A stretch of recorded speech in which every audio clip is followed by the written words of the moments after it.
الذراع العزمي هنا اكبر، التمرين ده بيحمل في وضعيه الانقباض. فمهم قوي برضه تعرف الفرق بين القبضه دي والقبضه دي. السباق الوحيد اللي هتعيشه في حياتك هو سباقك مع نفسك. والله يا اخويا انا عايز اعترف لك اعتراف بسيط في البدايه خالص، وهي ان دايما اصعب مرحله في الفيديو هي بدايه الفيديو. تمام، انا ببقى محتار اقول لك ايه في الاول، اقول لك ازيك، اقول لك السلام عليكم. على العموم بما ان الناس طلبت مني تمرينه البوش الثانيه، الناس اللي بتلعب بوش بول ليج مرتين في الاسبوع، ناس كتير بعتت لي قالت لي نزل التمرينه الثانيه وكده، فانا هصور لك التمرينه الثانيه النهارده واقول لك الاشكال اللي انا بلعبها. وصدقني ده مش قران، ودي مش حاجات انت لازم تطبقها بالظبط، دي مجرد جايد لاين او ارشادات. تمام، وانت بتطبقها على حسب اسلوبك انت وعلى حسب نوع ضعفك واحتياجاتك انت. تمام. انا النهارده عندي تمرينين صدر وتمرين كتف وتمرينين تراي، كتف جانبي. ولو هتقول لي فين الكتف الامامي يا كوتش، انا اقول لك انا ما بلعبش كتف امامي، لان انا براعي حته الاوفرلاب شويه. تمام. انا بلعب بريسات كتير انكلاين، فالكتف الامامي بيشتغل عندي بشكل كبير يعني، فانا مش مضطر احط له حمل مباشر. وبرضه مش شرط انت تعمل كده، زي ما قلت لك انت حسب نوع ضعفك وحسب رؤيتك انت لنفسك، او كمدرب يعني حسب رؤيتك للشخص اللي قدامك. تمام، لو هو محتاج فوليوم مباشر للكتف حط له تمرين مباشر. لكن انا في حالتي لا، انا تمام، انا كتف اصلا من نقط القوه عندي، فكفايه رغي كده ويلا بينا نخش على اول تمرين. اول تمرين عندنا كالعاده هيكون الانكلاين شيست بريس، الصدر العالي. لو الجهاز ده مش عندك انت ممكن تلعبه بالدمبل او على جهاز السميث عادي. انا هسخن هنا مجموعه وبعدها اخش على مجموعه الشغل الحقيقيه. احط وزن غالبا اجيب بيه من 6 ل7 عدات، بس النهارده يعني انا عايز اجيب 9. تقول لي ازاي؟ ما اعرفش، مع اني ما نمتش كويس، بس انا هجيب 9 عدات. يلا.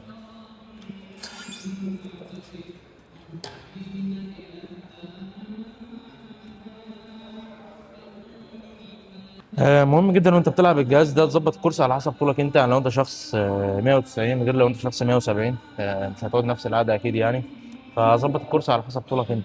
اول مجموعه شغل نلعب ب 60 و60. غالبا انا بجيب بالوزن ده من 6 ل8 عدات، بس انا عايز اكسر الرقم ده النهارده بقى، شكلي بقى وحش بصراحه. عايز اجيب 9 او 10 ايا كان، فلو جبت اقل من 8 سموني شادي.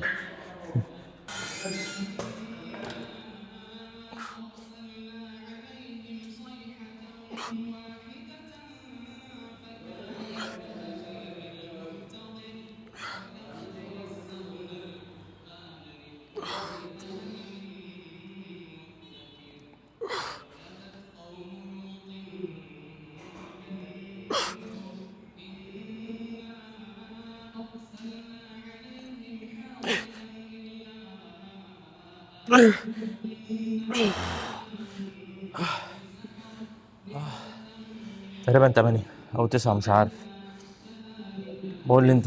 مهم جدا برضو انت بتلعب التمرين ده دايما زي ما قلت لك قبل كده، ما تعملش قرش في ظهرك قوي كده. تمام، لان انت كده بتغير في الريزيستنس بروفايل بتاع التمرين، وبتخليها تتجه ناحيه صدرك الفلات. تمام.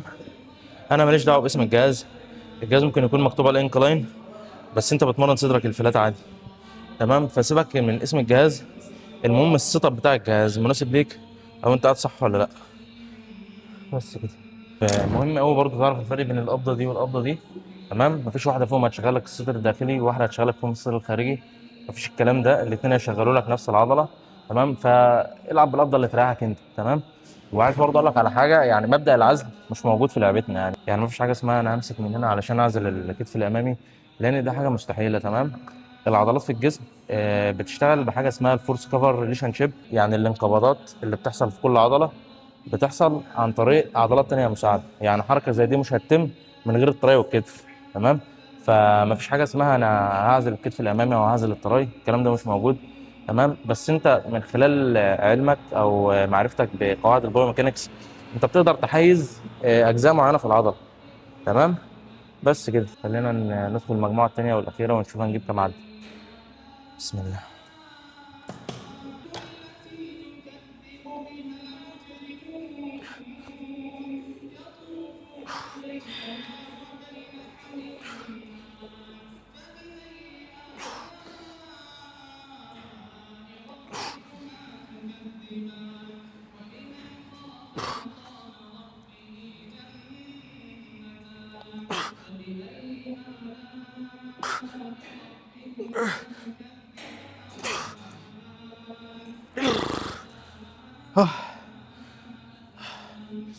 مهم جدا في فتره التضخيم يكون شكل مجموعتك تمام، لان انت بتحاول على قد ما تقدر توفر البيئه المناسبه لبناء العضلات، وهي انك تنام كويس وتاكل كويس فوائد من السعرات وتتمرن بشده عاليه. الفشل العضلي او قبله وبعده.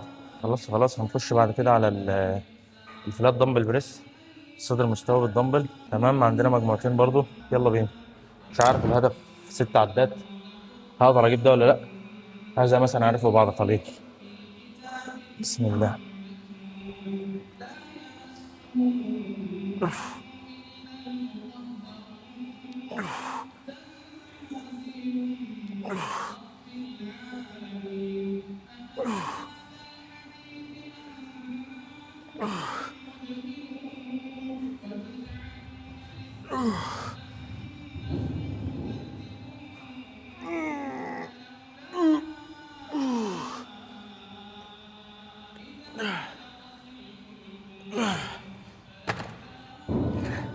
سبع عدات.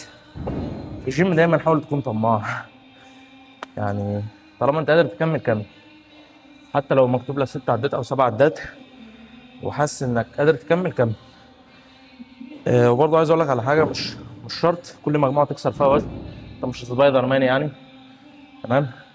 طالما اول مجموعه انت كسرت فيها وزن زي الفل قوي، حتى لو باقي المجاميع هتلعب بنفس الوزن بتاعك ونفس العدات تمام.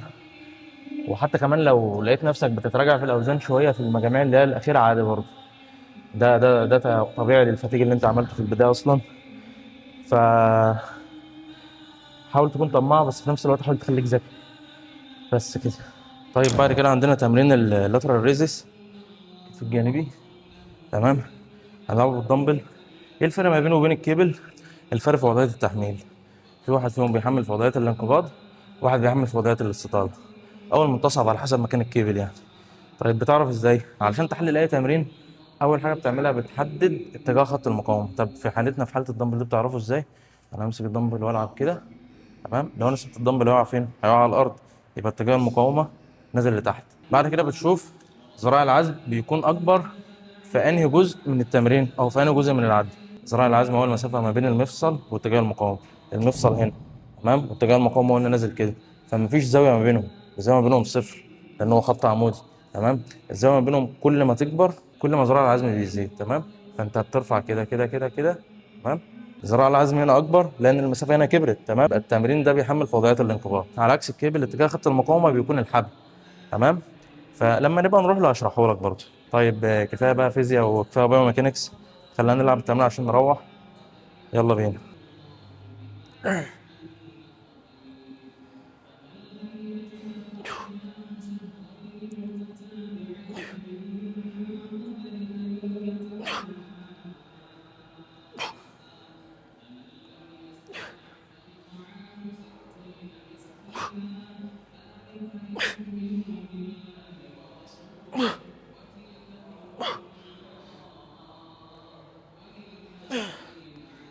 التمرين اللي بعد كده هيكون للترايسبس.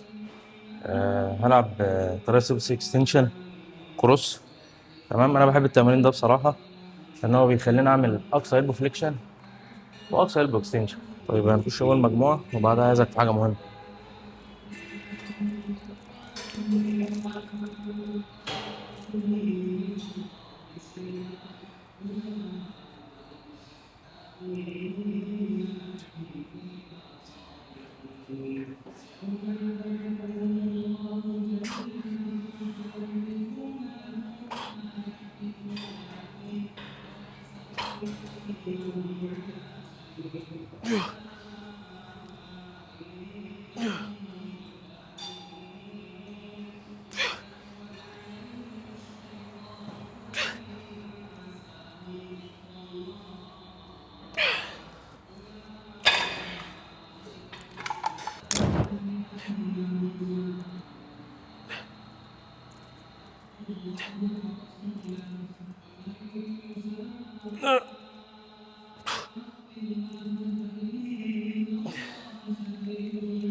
الموضوع اللي كنت عايز اكلمكم فيه بخصوص السوشيال ميديا والمقارنات. مبدئيا الكلام ده انا بقوله ليك ولنفسي، انا بقوله ليك وبذكر نفسي بيه دايما، لان انا بشكل ما بقع في نفس المشكله دي، وهي حته المقارنات تمام. طبعا احنا كل ما نفتح السوشيال ميديا بتلاقي اللي اتجوز واللي سافر واللي بقى عنده مليون متابع، وحاسس ان انت متاخر والناس كلها سابقاك، ناس اسرع منك تحقق انجازات وانت لا.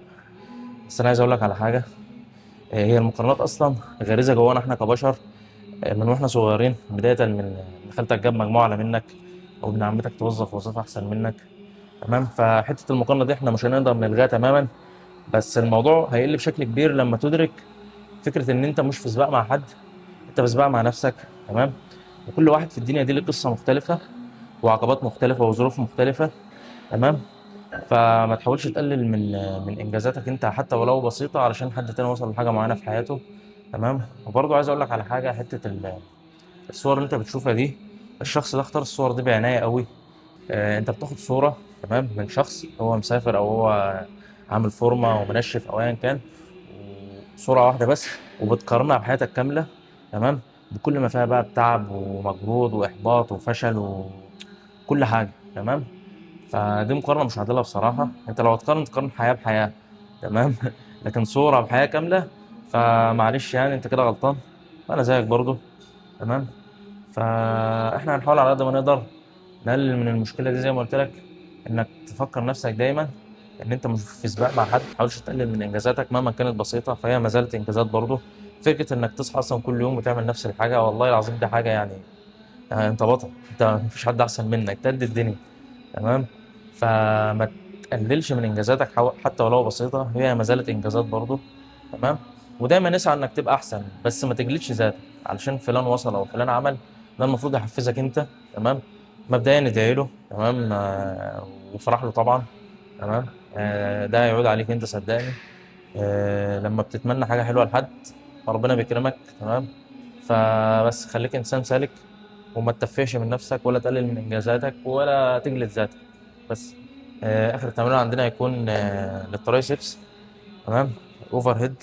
لو الجهاز ده مش عندك زي ما قلت لك، انت ممكن تلعبه بالحبل زي ما لعبناه المره اللي فاتت، وممكن تلعبه بالبار الزجزاج او الايزي بار وانت نايم.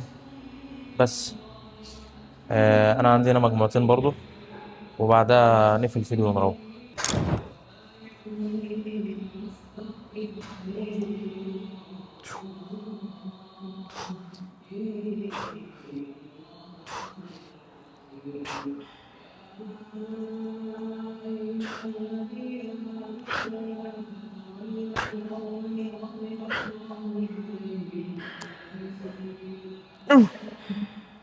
طيب الحمد لله انا كده خلصت تمرين. دلوقتي انت معاك تمرينتين بوش. لو انت شخص بتلعب بوش بول ليج مره واحده في الاسبوع، فانت ممكن تختار اول 3 ايام وتطبقهم. لو انت هتلعب بوش بول ليج اكتر من مره في الاسبوع، فدي تمرينه البوش الثانيه. تمام، ولو انت عايز تمرينه البول الثانيه اكتب لي تحت في الكومنت، اكتب لي كلمه مهتم بس. تمام، انا بحب اقرا الكومنت بصراحه. فالمهم لو الفيديو عجبك او استفدت باي حاجه، ما تنساش تعمل لايك وسبسكرايب والحاجات الحلوه بتاعت اليوتيوب دي. بس هنشوفكم في فيديوهات تانية. سلام.